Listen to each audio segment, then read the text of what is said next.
3h03. Nós vamos a Brasília, porque de lá, desde o fim da tarde de ontem, começo da noite, surgiu um princípio de incêndio na política, né, nas relações entre políticos, entre o Poder Judiciário, e tudo envolve o ministro Alexandre de Moraes e investigações que tinham o ministro capitaneando do lado do STF e do lado do TSE também. Rafael Procópio vai explicar tudo com detalhes aqui pra gente e as repercussões na capital federal. Fala, Procópio. Boa tarde, Ronald. Boa tarde, Zaidan. Boa tarde a todos que estão nos acompanhando. A oposição ao governo no Senado está articulando um pedido de impeachment contra o ministro do Supremo Tribunal Federal, Alexandre de Moraes, e promete entregar um requerimento com as assinaturas necessárias até o dia 7 de setembro, com todo o simbolismo que a data remete, né? Os parlamentares cobram explicações do Supremo sobre a revelação de mensagens que colocam em xeque a atuação isenta de Moraes no Tribunal Superior Eleitoral. De acordo com as reportagens que estão saindo pelo jornal Folha de São Paulo, o gabinete do ministro no Supremo teria emitido ordens informais por WhatsApp para a produção de relatórios da Justiça Eleitoral. E o novo capítulo, publicado já nesta quarta-feira, bota aí como um dos alvos o filho do vice-presidente da República, também deputado Eduardo Bolsonaro. Esses documentos aí serviriam para embasar decisões do próprio ministro Alexandre de Moraes contra aliados do ex-presidente Jair Bolsonaro em inquérito como o das fake news, que a gente tratou tantas vezes aqui na nossa programação. Esse inquérito que tem diversos braços, que alcança diversos tipos de possíveis crimes relacionados aí ao exercício da presidência do ex-presidente da República. As conversas entre o gabinete de Moraes e o órgão de combate à desinformação do TSE indicam que em vários casos os alvos de investigação eram escolhidos pelo ministro ou pelo juiz assessor. Tivemos toda a repercussão dessa matéria que foi publicada ontem, terça-feira, e essa repercussão vem desde então. E na noite de terça-feira mesmo, tivemos uma nota do gabinete do ministro Alexandre de Moraes, que diz, entre outras coisas, negando, na verdade, haver qualquer tipo de irregularidade nos procedimentos, nos pedidos do ministro a órgãos do TSE, e afirmou que os relatórios apenas descreviam as postagens ilícitas realizadas nas redes sociais de maneira objetiva por estarem ligadas às investigações de milícias digitais. O comunicado ainda aponta que os documentos foram juntados nessas investigações e em outras conexões. Também, de acordo com o gabinete, todas foram enviadas à Polícia Federal para a continuidade das diligências necessárias, sempre com a ciência à Procuradoria-Geral da República. Tivemos várias falas desde ontem de membros da oposição criticando e pedindo a saída de Alexandre de Moraes do Supremo Tribunal Federal, e já nesta terça-feira tivemos algumas manifestações de apoio ao ministro do STF. Uma dessas manifestações veio do vice-presidente da República, Geraldo Alckmin, em evento em Goiânia, capital de Goiás. Disse que conhece Alexandre de Moraes há mais de 20 anos, inclusive quando ele trabalhou na Secretaria de Segurança Pública do Estado de São Paulo, e disse que ele é uma pessoa íntegra, que coloca a ética e a moral acima de todas as coisas e que tem completa confiança no trabalho ético do ministro do Supremo Tribunal Federal. Na mesma linha, também tivemos um evento hoje com alguns ministros do STF, entre eles Alexandre de Moraes. O ministro mais novo da Corte, Flávio Dino, também saiu em defesa a Moraes, dizendo que ele cometeu um grande crime no país, que foi justamente procurar fazer a justiça. Não exatamente com essas palavras, mas nesse sentido, e que não entende essa repercussão negativa dessa questão, sendo que dentro desse inquérito o TSE tinha sim poder de polícia para promover e pedir investigações. Como sabemos, esse é um assunto muito polêmico. Alexandre de Moraes é uma das figuras figuras centrais dos últimos anos aqui no nosso país, em tudo que envolve fake news e eleições. Então, muito provavelmente vamos falar sobre essa questão durante muito tempo aqui na sede dos poderes em Brasília, e, é claro, ficando de olho nessa articulação da oposição dentro do Senado para pedir possivelmente um impeachment do ministro do STF. Zaidan, quem é do samba foi pro lado do samba, quem é do rock foi pro lado do rock, como se espera de quem quer alguma coisa ou defende alguma coisa. Mas na linha do meio do caminho, para se analisar os fatos, nós tivemos o STF, que teve em alguns ministros, aqueles que se pronunciaram a defesa do ministro, a oposição se posicionando como se esperava que acontecesse, e todo mundo espera a chamada ponderação de um lado ou de outro para ver o que efetivamente tem relevância nisso tudo. Queria te ouvir. Pois é, Ronald, e quem é do Baião, né? Há de se lembrar do Riacho do Navio, do Luiz Gonzaga e do Genial Dantas, né? Que diz: sem rádio, sem notícia das terras civilizadas, né? Porque o problema não é nem a reportagem em si, mas o que vem a reboque, né? As reações no Congresso Nacional, porque não é a reação na padaria, no ônibus, no escritório, é a reação no Congresso Nacional, né? A mistura de ignorância com malícia, com oportunismo. Então, é interessante observar o que aconteceu, porque é muito fácil você dar a um acontecimento ares de bombástico. E quando você relata algo corriqueiro, se você souber, você pode dar aquilo um tratamento que quem ouvir ou ler vai receber aquilo como sendo uma revelação de algo extraordinário. Porque, basicamente, é o seguinte: o pessoal do gabinete do Alexandre de Moraes no Supremo conversa, usando o WhatsApp, com o pessoal do Alexandre de Moraes, onde ele estava, não está mais, no Tribunal Superior Eleitoral. E ali, claro, muitas vezes você tem propriedades, né? Bobagens que são ditas nessas conversas. O que interessa, porque é interessante que a matéria do Greenwald não fala em ilegalidade, ela fala em não cumprimento de rito. E não é o rito processual, mas o rito não é o rito processual, mas é o rito de procedimento, né? O rito convencional. É o rito convencional. Então, a partir daí, você tem o relato daquelas conversas e, basicamente, o que interessa? Se a Procuradoria-Geral da República estava a par e se aquilo que foi pedido de um gabinete para outro por WhatsApp, se aquilo teve procedimento formal em documentos oficiais do Supremo e do TSE. E isso ocorreu. A PGR foi comunicada, ela acompanhou do procedimento. Então, fica parecendo, muitas vezes, para quem lê só algumas linhas, que o Alexandre de Moraes, por WhatsApp, mandava fazer isso e aquilo. O Greenwald diz que tem um arquivo gigantesco dessas conversas. Aliás, o que ele diz ter, provavelmente são anos de conversas em WhatsApp daquela gente. O sujeito conversando com a filha, com a avó, porque é muita coisa. Então, se ele trouxer em algum momento a revelação de que o Alexandre de Moraes mandou que o relatório dissesse isso ou aquilo, aí você tem uma ilegalidade. Aí sim, aí é comparável àquilo que o Supremo diz que o Moro fez na Lava Jato. Porque, basicamente, o que o Supremo concluiu é que o Moro, por exemplo, ele indicava testemunhas de acusação para a promotoria.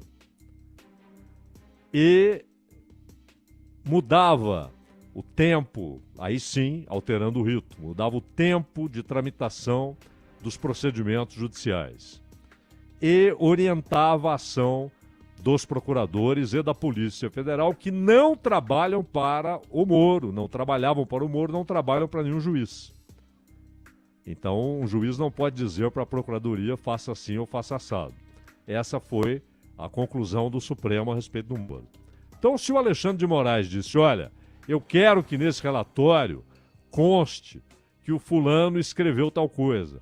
Como se trata, aliás, um trabalho que um estagiário lá do Supremo poderia fazer, que é observar o que as pessoas escrevem em redes sociais. Você nem dá para dizer que o sujeito escreveu algo que ele não escreveu. Você vai ter de demonstrar, ter de provar. Não, você escreveu tal dia isso aqui. Você incitou ao golpe de Estado. Você pediu uma intervenção militar. Não, então onde é que eu escrevi isso? Não tenho aqui. Não, então não existe. Isso não existe. Mas se escreveu mesmo, não, tá aqui, você escreveu. Você pediu um golpe militar, você pediu um golpe de Estado. Né? Você incitou as pessoas a irem às ruas pedindo um golpe de Estado. Você trabalhou contra as instituições, contra a legalidade constitucional e contra a República. Aí sim. Agora, você não pode inventar que alguém escreveu uma coisa em rede social, porque está lá. Escreveu ou não escreveu. Não é? Então, se ele não pediu para inventarem coisa alguma, e se ele não determinou que as investigações tivessem de chegar a determinado ponto, a conclusão tem de ser essa, aí haveria uma ilegalidade. Agora, pedir para investigarem e para que fizessem relatórios, para quem estava no Supremo e no TSE ao mesmo tempo, simultaneamente, é algo que ontem o que o Dino falou não foi nem que o Alexandre de Moraes queria cumprir com a justiça, mas cumprir com o seu dever. Hoje, o Barroso e o Gilmar Mendes, que já se pronunciaram a respeito, e vão nessa mesmíssima linha, que não há ilegalidade. Nós já criticamos aqui diversas vezes o Alexandre de Moraes, o Supremo Tribunal Federal. Eu me lembro de um caso, lá de um vídeo da Brasil Paralelo. Não é? Eu não gosto das ideias do Brasil Paralelo, não gosto do que move o Brasil Paralelo. É algo que não tem nada a ver. Não é referência alguma para mim. Mas, quando o Lewandowski decidiu proibir um vídeo do Brasil Paralelo, nós dissemos aqui, isso é um absurdo, isso é abuso do poder. A não ser que ele enxergasse no vídeo algum crime. E basicamente o que ele concluiu é que havia ali um relato da verdade, porém montado de maneira a induzir as pessoas a entenderem isso. Olha, ele fez uma ginástica para proibir o vídeo. Isso é abuso. Nós dissemos aqui que o Alexandre de Moraes foi escolhido para relatar um inquérito, foi escolhido de maneira indevida, deveria ser por sorteio, e foi por indicação direta do Toffoli, que então presidia a Suprema Corte. Nós dissemos aqui que o Alexandre de Moraes atropelou direitos quando, por exemplo, proibiu o PCO e várias outras organizações e pessoas e meios de comunicação de qualquer divulgação em rede social, quando, na verdade, o que ele poderia é mandar que determinado texto fosse retirado. Mas não proibir a pessoa de continuar falando, porque ela poderia até voltar e dizer, não, aquilo que eu escrevi antes estava errado. Isso foi abuso. Nós dissemos isso aqui centenas de vezes. Outra coisa, inclusive no caso do PCO, dissemos várias vezes que era uma perseguição. Uma perseguição, porque eles calaram todas as vozes, todos os canais que estavam à disposição do partido. E isso foi um abuso. Agora, isso aí, sinceramente, a não ser, repito, que o Greenwald traga uma revelação de que o Alexandre de Moraes não apenas pediu um relatório, mas determinou, a priori, o que deveria estar no relatório. Aí sim. Aí não seria desvio de rito. Aí seria uma ilegalidade. Seria completamente diferente. Agora, o problema, então, não é nem esse, não é nem a divulgação disso e as explicações jurídicas, né? Mas é o uso que se faz disso. E aí abriram as portas, né? Abriram as portas para todo tipo de sandice, de malícia, de maldade, de oportunismo. E veremos durante semanas o barulho que isso vai provocar no Congresso Nacional por vários motivos. Por vários motivos. Inclusive, o próprio PCO, que defendemos aqui naquele episódio, ele agora está dizendo, tá vendo, cometi ilegalidade e tal. Quer dizer, uma espécie de vingança. Não é? Ele estava certo quando reclamou daquele silêncio imposto pelo Alexandre de Moraes. Mas está errado agora quando, sem qualquer base jurídica, aponta que houve procedimento ilegal do Alexandre de Moraes nesse episódio. Mas enfim, Ronald, vamos conviver, né, com o barulho que se fará no Congresso Nacional, que é onde realmente se fará mais barulho e onde haverá mais tolices, leviandades e bobagens sendo ditas a respeito, mas A alternativa, aliás, aprazível, é aquela do Luiz Gonzaga e do Dantas, Ronald. Ô Zaidão, o ministro Alexandre de Moraes, na abertura dos trabalhos lá do Supremo, fala exatamente sobre as denúncias. Vamos ouvir um trecho aqui. A investigação, naquele momento, era a solicitação ao Tribunal Superior Eleitoral, uma vez que a Polícia Federal, lamentavelmente, num determinado momento, pouco colaborava, nós sabemos, com as investigações, retirando o apoio do delegado. O delegado que atuava nos inquéritos chegou a ficar com um único agente policial para poder realizar todas as diligências. E, obviamente, foi dito, seria esquizofrênico eu, como presidente do Tribunal Superior Eleitoral, me auto-oficiar. Até porque, como presidente do Tribunal Superior Eleitoral, no exercício do poder de polícia, eu tinha o poder pela lei de determinar a feitura dos relatórios. Hoje esse meio investigativo continua possível, esse compartilhamento de provas, que é um meio admitido pelo Supremo Tribunal Federal. Hoje sim, eu oficiaria a ministra Carmen, porque agora a presidência do Tribunal Superior Eleitoral é da ministra Carmen. Então, eu, como presidente do TSE, determinava a assessoria que realizasse o relatório. O relatório realizado oficialmente, esse relatório fica nos arquivos do TSE e era enviado oficialmente ao Supremo Tribunal Federal.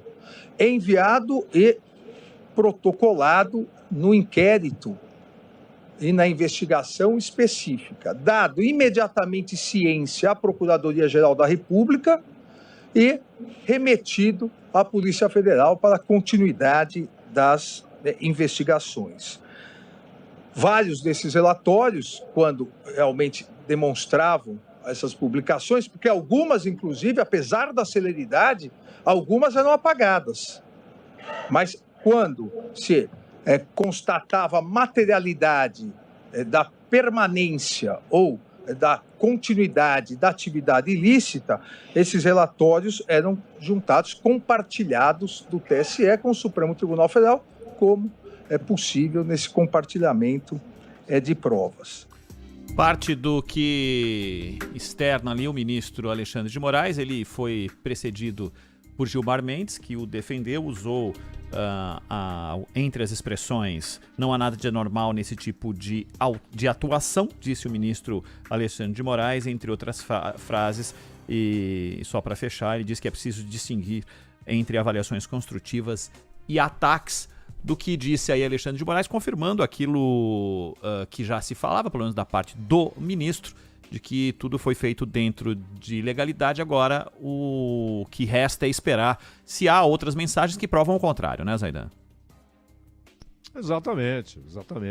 Vamos ver aliás, o Greenwald, ele teve uma luta muito interessante, importante, contra aquilo que virou a mídia corporativa nos Estados Unidos, né?